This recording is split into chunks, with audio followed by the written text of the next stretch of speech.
কখনো কি খেয়াল করেছেন পৃথিবীতে যাদের ঈমান সবচেয়ে দৃঢ় তারাই যেন সবচেয়ে বেশি বিপদ-আপদের সম্মুখীন হন। ইতিহাসও সাক্ষ্য দেয় নবী রাসূল আর অলিয়া উলিয়াগণ যাদের জীবনে আল্লাহর ভালোবাসা সবচেয়ে বেশি তাদের জীবনেই ছিল সবচেয়ে কঠিন পরীক্ষা।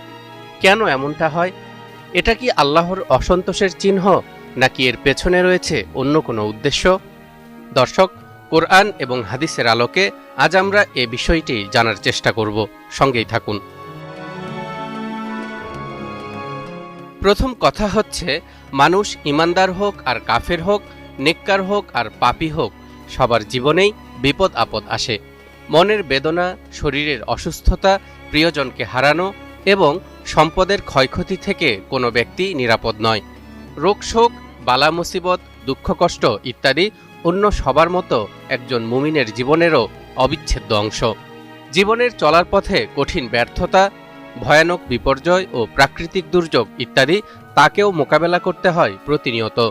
কিন্তু এসব সমস্যা ও প্রতিবন্ধকতাগুলো একজন মুমিনকে তার পাপরাশি থেকে এমনভাবে পবিত্র করে দেয় যেমনিভাবে সাদা কাপড়কে পানি, বরফ ও শিশির দ্বারা ধৌত করা হয়। ফলে সে বালা মুসিবত থেকে ওই দিনের মতো পাপমুক্ত হয়ে বের হয় যেদিন তার মা তাকে নিষ্পাপ অবস্থায় প্রসব করেছে।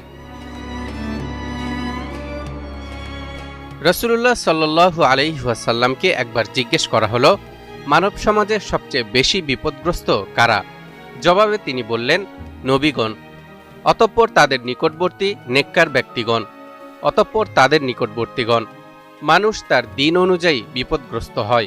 যদি সে দিনের ব্যাপারে শক্ত হয় তাহলে তার বিপদাপদ কঠিন হয়, আর যদি সে দিনের ব্যাপারে শিথিল হয় তাহলে তার বিপদাপদ সহজ হয়। এভাবেই চলতে থাকে। একসময় সে পৃথিবীতে বিচরণ করে এমনভাবে যে তার কোনো গুনাহ থাকে না। এবার আমরা কোরআন ও হাদিসের আলোকে দেখব কেন একজন মুমিন বিপদের সম্মুখীন হন। বিশেষত 5টি প্রধান কারণ লক্ষ্য করা যায়। 1. পরীক্ষা ও পরিশুদ্ধিকরণ। আল্লাহ মুমিনদের বিপদের মাধ্যমে তাদের ঈমান ও ধৈর্য পরীক্ষা করেন এবং তাদের দোষ ত্রুটি ও দুর্বলতাগুলো তাদের সামনে তুলে ধরেন, যাতে তারা নিজেকে সংশোধন করতে পারে।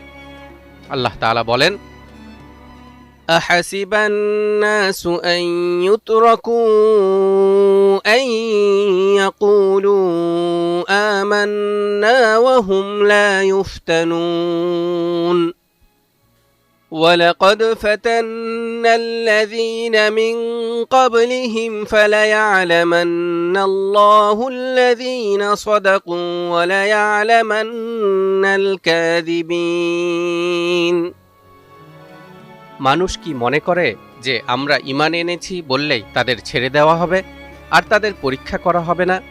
আমি তো তাদের পূর্ববর্তীদেরকেও পরীক্ষা করেছিলাম। ফলে আল্লাহ অবশ্যই জেনে নেবেন কারা সত্যবাদী আর কারা মিথ্যাবাদী। 2. গুনাহ মাফ। বিপদের সম্মুখীন হওয়ার মাধ্যমে মুমিন বান্দার অতীতের গুনাহগুলো মাফ হয়ে যায়। আল্লাহ বলেন, وَمَا أَصَابَكُم مِّن مُّصِيبَةٍ فَبِمَا كَسَبَتْ أَيْدِيكُمْ وَيَعْفُو عَن كَثِيرٍ। তোমাদের উপর যে বালা মুসিবত পতিত হয় তা তোমাদেরই কৃতকর্মের ফল, এবং এর মাধ্যমে তোমাদের অনেক অপরাধ তিনি ক্ষমা করে দেন। 3. আল্লাহর দিকে প্রত্যাবর্তন। শয়তানের ধোঁকায় পড়ে যখন কোনো মুমিন বান্দা আল্লাহর পথ থেকে কিছুটা দূরে সরে যায়, তখন আল্লাহ তাকে বিপদ দিয়ে আবার ফিরে আসার সুযোগ করে দেন। আল্লাহ বলেন, وَلَنُذِيقَنَّهُم مِّنَ الْعَذَابِ الْأَدْنَىٰ دُونَ الْعَذَابِ الْأَكْبَرِ لَعَلَّهُمْ يَرْجِعُونَ।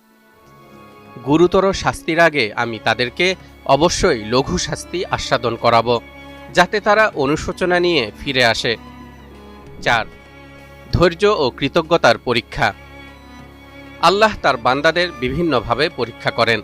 এর মধ্যে একটি হল তাদের চাওয়া পাওয়াতে বিলম্ব ঘটানো, যা তাদের ধৈর্য এবং আল্লাহর প্রতি কৃতজ্ঞতা পরীক্ষা করে। আল্লাহ বলেন, وَلَنَبْلُوَنَّكُمْ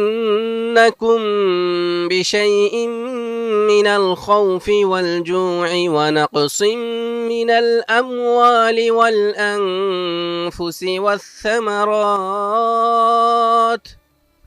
وَبَشِّرِ الصَّابِرِينَ الَّذِينَ إِذَا أَصَابَتْهُم مُّصِيبَةٌ قالوا إنا لله وإنا إليه راجعون নিশ্চয় আমি তোমাদের ভয়, ক্ষুধা এবং ধন সম্পদ, জীবন ও ফল ফসলের ক্ষয়ক্ষতি দ্বারা অবশ্যই পরীক্ষা করব। তুমি ধৈর্যশীলদের শুভ সংবাদ দাও, যারা তাদের উপর বিপদ আপতিত হলে বলে, আমরা তো আল্লাহর জন্য এবং নিশ্চিতভাবে তাঁর দিকেই প্রত্যাবর্তনকারী। 5. পরকালে উচ্চ মর্যাদা লাভ। অনেক সময় মুমিনরা জান্নাতের সর্বোচ্চ মর্যাদা লাভের জন্য এই বিপদগুলোর সম্মুখীন হন, যা তারা অন্য কোনোভাবে পেতেন না। রাসূলুল্লাহ সাল্লাল্লাহু আলাইহি ওয়াসাল্লাম বলেছেন, যখন আল্লাহ কোনো বান্দার জন্য এমন এক মর্যাদা নির্ধারণ করেন যা সে তার আমল দ্বারা অর্জন করতে পারে না, তখন তিনি তাকে শরীর, সম্পদ বা সন্তান সন্ততির কষ্টে ফেলেন। এরপর তাকে ধৈর্য ধরার তৌফিক দেন, ফলে আল্লাহ তাকে ওই মর্যাদায় পৌঁছে দেন।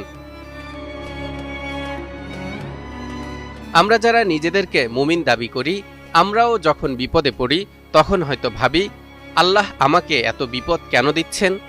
কিন্তু যত বিপদই আসুক, সবসময় মনে রাখবেন, ইন্না মাআল উসরি ইউসরা, নিশ্চয় কষ্টের সঙ্গেই রয়েছে স্বস্তি। তালহা ইবনে রেজা, নিউজ 24।